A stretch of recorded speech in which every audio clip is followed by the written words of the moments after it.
반갑습니다. 오늘은 애플의 자율주행 포기 선언과 관련된 그 맥락과 의미를 살펴보고 역사적으로 어떤 변화가 있었는지도 정리하겠습니다. 그 밖에 상당히 높은 수치를 보여주었던 테슬라의 중국 보험 등록수 역시 확인하며 마지막으로 BYD 부사장이 말하는 전기차 시장과 테슬라에 대한 인터뷰까지 살펴보겠습니다. 먼저 살펴볼 내용은 블룸버그를 통해서 확인된 애플의 프로젝트 타이탄 취소입니다. 프로젝트 타이탄 같은 경우 애플이 10년 동안 공을 들인 전기차와 완전 자율주행을 만들겠다라는 프로젝트였는데 결국 오늘 취소가 내부적으로 확인이 되었으며 이 정보가 바깥으로 새어가게 되었습니다. 블룸버그에서는 이 프로젝트에 약 2,000여 명의 직원들이 여전히 일을 하고 있다라고 밝혔는데 다른 소식통을 보게 되면 수치는 조금 차이 나지만 조금 더 자세한 내용을 확인할 수 있습니다. 현재 약 1,400여 명의 사람들이 여전히 일을 하고 있으며 이 중에 일부는 생성 AI 프로젝트로 옮겨가게 되고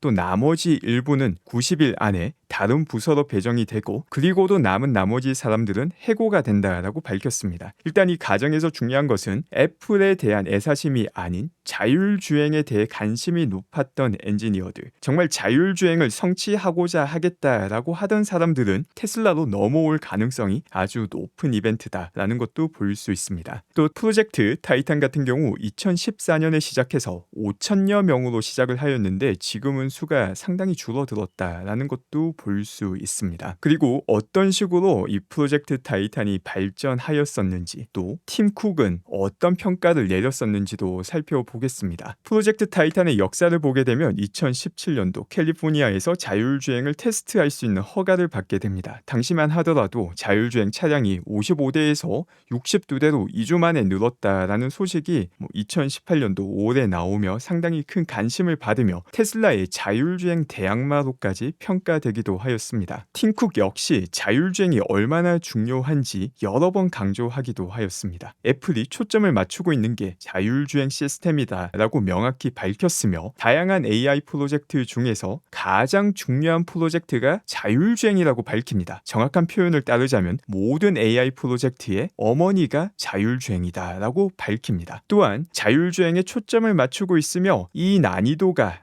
아주 높다라고 평가하였는데 오늘 이 평가가 정확한 평가였다는 것이 밝혀진 것입니다. 또한 자율주행에 사용되는 핵심 기술이 아주 중요하다라는 평가를 내리기도 하였는데 그럼에도 불구하고 오늘 이렇게 애플이 자율주행을 포기한 이유는 결국은 테슬라라는 기업과 경쟁을 했을 때 경쟁력이 없다라는 걸 명확하게 인지하고 있다라는 의미가 됩니다. 오늘 이 소식이 나오기 앞서서 1월 달에 블룸버그에서 또 애플의 자율주행과 관련된 소식이 나오기도 하였습니다. 이 뉴스가 블룸버그에 나오자마자 1월 23일 그 내용을 다루기도 했었습니다. 이때 나왔던 내용이 원래는 2016년도부터 자율주행을 선보이려고 했는데 2028년으로 늦췄고 또 레벨 4, 레벨 5 완벽한 자율주행을 목표로 하였지만 테슬라와 같은 레벨 2로 낮춘다라고 밝히며 동시에 이 프로젝트의 경영진이 애플의 최고 경영진과 이사회로부터 조속히 시장에 출시한 방법을 찾아야 한다는 압박을 받고 있다라는 내용도 포함이 되었습니다. 그리고 정말 얼마 지나지 않아서 결국은 포기까지 나오게 된 것이죠. 여기서 우리가 여러 가지 중요한 포인트가 있는데 이 프로젝트가 10년간 진행이 되었습니다. 상당히 긴 시간이고 아주 보수적으로 평가한다 하더라도 프로젝트 타이탄의 애플이 투자한 금액은 3빌리언 달러, 우리나라 돈으로 환산하면 4조 원을 훌쩍 넘기게 됩니다. 그럼에도 불구하고 포기를 했다라는 것이죠. 이게 테슬라가 가지고 있는 자율주행 능력과 다른 기업들의 격차를 극단적으로 잘 보여주고 있는 내용입니다. 똑같은 AI 프로젝트이지만 난이도가 가장 높으며 그 시작점이 될 수 있는 데이터 자체부터 확보가 불가능하기 때문에 테슬라와 경쟁이 불가능하다라는 결정을 내린 것입니다. 그 과정을 보게 되면 더욱더 많은 내용을 확인할 수 있습니다. 10년에 걸쳐서 애플의 프로젝트 타이탄을 거쳐간 주요 인사들을 보게 되면 자동차 사업의 주요 인사들은 모두 다 거쳐갔습니다. 테슬라의 과거 임원이었던 더그 필드 씨, 이제는 포드로 넘어간 상태입니다. 람보르기니와 포드의 전 임원들도 이 프로젝트를 거쳐갔고 BMW의 전 임원도 거쳐가게 됩니다. 그 밖에 다양한 분야에서 협력을 요청하기도 하였는데 이 협력과 관련해서는 현대와 기아까지 포함되기도 합니다. 자동차 산업 전반의 주요 인사들이 모두 다 이 프로젝트를 거쳐갔고 10년이라는 긴 시간과 천문학적인 투자를 하였지만 결국 포기하게 되었다. 테슬라 같은 경우 전기차 시장에서도 독식을 준비하고 있는 과정인데 자율주행에서도 거의 확실한 독식이 이루어질 것이다 라는 것을 아주 잘 보여주는 내용입니다. 제가 어제 테슬라의 자율주행, 특히 베타 딱지 제거와 관련된 이야기를 했는데 이와 관련해서 조금 혼선이 있는 것 같기도 합니다. 베타 딱지 제거는 결코 레벨 4,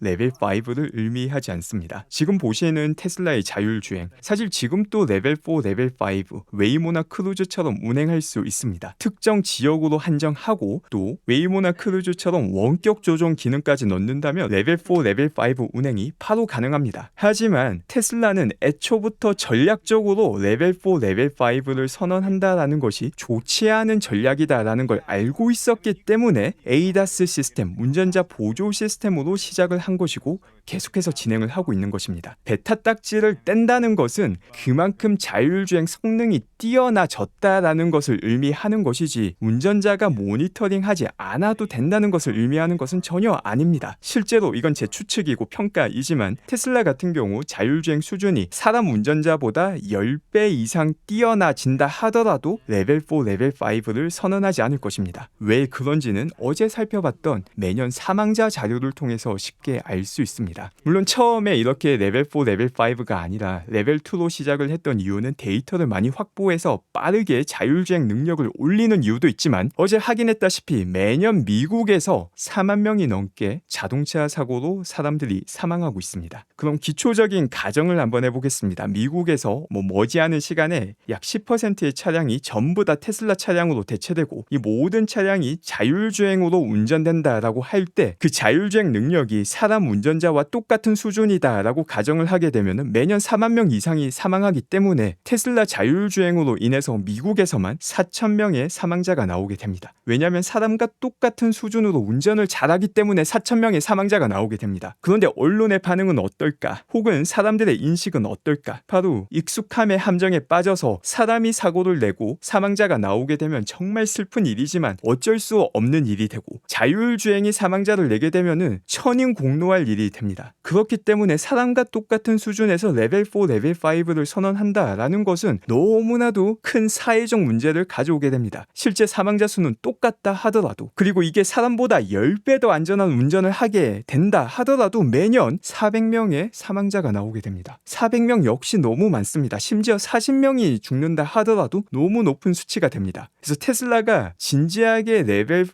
레벨 5를 선언하는 시기는 사람이 운전하는 것보다 100배 이상 안전해진 시점에서 하는 게 경제적으로도 도움이 되고 여러 가지 법적인 문제로부터도 자유로워질 수 있습니다. 물론 로보택시 같은 경우는 접근 방법이 크루즈나 웨이모처럼 훨씬 더 다르게 접근될 가능성이 높다라고 생각합니다. 어쨌든 현재 시장에서 보여주는 거는 테슬라의 자율주행과 다른 기업의 자율주행의 격차가 사실상 따라잡을 수 없는 정도로 벌어진 상태다라는 걸 잘 보여주고 있습니다. 그 밖에 테슬라 자율주행과 관련된 또 흥미로운 영상들도 몇 가지 더 보겠습니다. 지금 보면은 이 사람이 주행한다 하더라도 상당히 애매모호한 상황입니다. 자율주행을 통해서 우회전을 하고자 하는데 이쪽에 보시면은 공사를 하고 있어서 차선을 두 번째 차선으로 가야 됩니다. 그래서 다른 쪽에서 오던 좌회전하던 차량과 똑같은 차선을 사용해야 되기 때문에 뭔가 눈치가 보이는 상황이 연출됩니다. 교통 법규를 따르자면은 우회전 차량에 우선권이 있음에도 불구하고 계속 좌회전하고 있던 차량 사이를 들어가다 보니까 뭔가 눈치가 보이는 그런 상황이 되는 거죠. 이건 사람이 주행한다 하더라도 상당히 좀 애매모호할 수 있는 상황인데 그래도 자율주행이 문제 없이 잘 처리한 모습입니다. 또 그 밖에 테슬라의 카메라만 사용한 비전 올리가 얼마나 주변 사물을 잘 인식하는지를 보여주는 영상입니다. 일단 아래쪽 화면에 모든 차량을 잘 인지하는 것은 물론이고 앞쪽에 보면은 트럭까지 인지하고 있습니다. 그리고 여기서 좌회전을 하게 되는데 아마 이 좌회전 같은 경우는 앞에 차가 속도를 줄이기 때문에 좌회전을 진행했던 것 같습니다. 그런데 지나고 보니까 이 차선이 막혀 있다라는 걸 확인할 수 있고 사실상 가장 완벽한 주행을 했음을 확인할 수 있습니다. 이게 가능했던 이유가 카메라만으로도 어떤 사물이 어떤 거리에 위치하고 있는지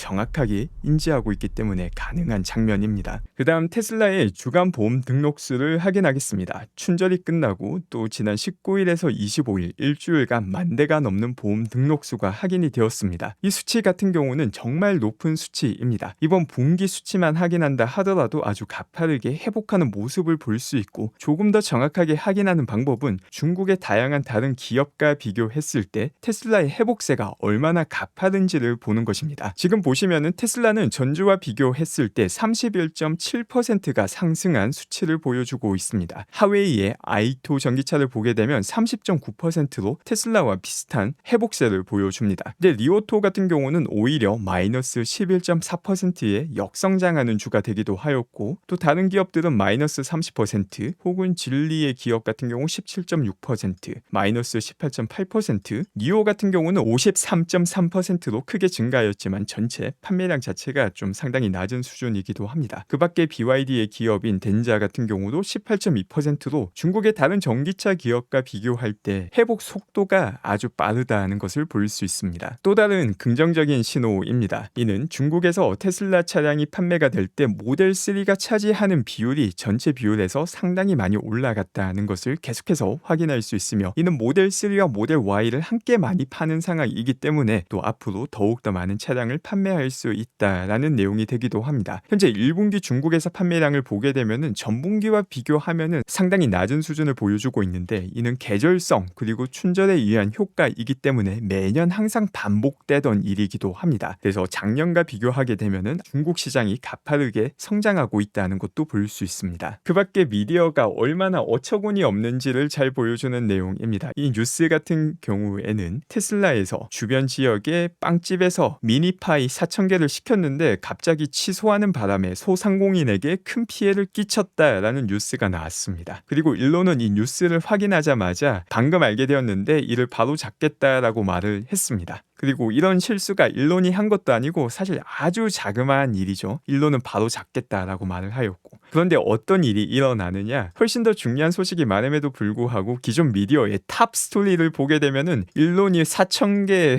미니 파일을 취소해서 큰 피해를 끼쳤다고 도배가 됩니다. 이게 그렇게 중요한 일일까? 당연히 아니죠. 이게 탑 스토리가 될 수가 없습니다. 그런데 왜 이런 일이 일어나는가? 이게 레거시 미디어의 특성입니다. 어떤 주제를 다루는지 이걸 조절함으로써 뉴스를 보는 사람들의 마음을 아주 자유롭게 조정하는, 사실상 세뇌이죠. 그 과정이 레거시 미디어에서 이루어지고 있다라고 과거에 말을 했는데 그 완벽한 예를 볼 수 있기도 합니다. 사실 제가 다루지 않는 뉴스도 엄청나게 많습니다. 대표적으로 사이버 트럭의 녹이 있으니 어쩌니, 그런 뉴스를 다루지 않는 이유가 솔직히 말씀드리면 다룰 가치가 없는 쓰레기이기 때문입니다. 이것과 똑같은 거죠. 그런데 놀랍게도 이런 게 탑 스토리라고 막 나오고 있습니다. 네, 시간 낭비이기 때문에 굳이 다루지 않는 뉴스들이 많다라고 정리할 수 있습니다. 그 밖에 BYD 부사장이 아주 흥미로운 인터뷰를 가지기도 하였습니다. 이 인터뷰 내용도 함께 보며 주요 내용을 살펴보겠습니다. Feel like we have a high respect